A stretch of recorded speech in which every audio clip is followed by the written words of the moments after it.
Nagbabadyang tumaas sa 30 pesos kada kilo ang presyo ng LPG. Ibig pong sabihin yan, sa kada tangke, nasa 330 pesos ang dagdag. Nasa frontline na balitang yan si Mon Gualvez. One of our major problems now is LPG. Maybe we can lower the consumption for a bit until we get the supply coming in. We have 25 days for LPG, ma'am. Ito ang naging anunsyo ni Energy Secretary Sharon Garin sa pagdinig sa Senado kahapon. Ibig sabihin, kulang na lang ng isang buwan ang itatagal ng supply ng LPG sa bansa, kasunod pa rin ang epekto ng giyera sa Middle East. Isa tuloy sa mga namomroblema ang karinderyang ito sa Mandaluyong na gumagamit pa naman ng 4 na tangke ng LPG kada araw. Umaabot daw kasi sa 17 tangke ng LPG ang kanilang nagagamit o nauubos kada linggo. Pag tumaas ang LPG, tataas, magsasabay ang bigas, kuryente. Ang iniisip kong alternatibo sana is electric. Pero ganun din tataas. Ang uling, magkano isang sako? 800 to 1,200, 800 maliit na sako, 1,200 malalait na sako. Mag-LPG na lang ako.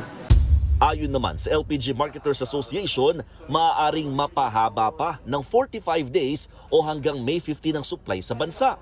Sa pagtaya, posibleng umabot sa 30 pesos kada kilo ang itataas ng LPG sa susunod na buwan o 330 pesos sa kada tangke. Pinakamataas na yan sa kasaysayan. Papatong pa yan sa kasalukuyang presyo ngayon na naglalaro sa lampas 800 piso hanggang higit 1,100 pesos. So, itong mga bansang ito na pinagkukunan, di hamak na mas malayo. The freight cost is more expensive. At the same time, yung travel time na dati-rati Middle East, you can be in the Philippines in 13 to 15 days.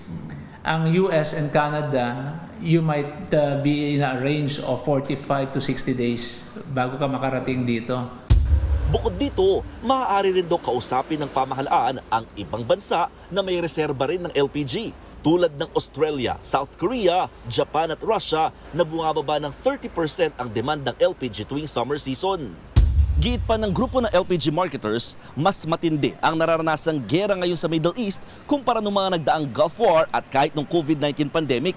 Ngayon lang kasi hindi na halos madaanan ng Strait of Hormuz kaya apektado ang 20% supply ng krudo at LPG na nanggagaling sa rehiyon.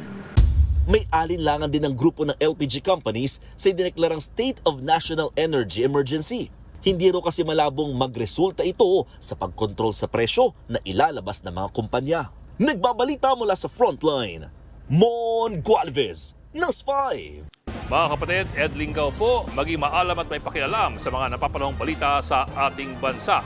Para sa mas malilimang pagtalakay at paghimay sa mga issue at headlines, mag-follow at mag-subscribe sa social media pages ng News 5.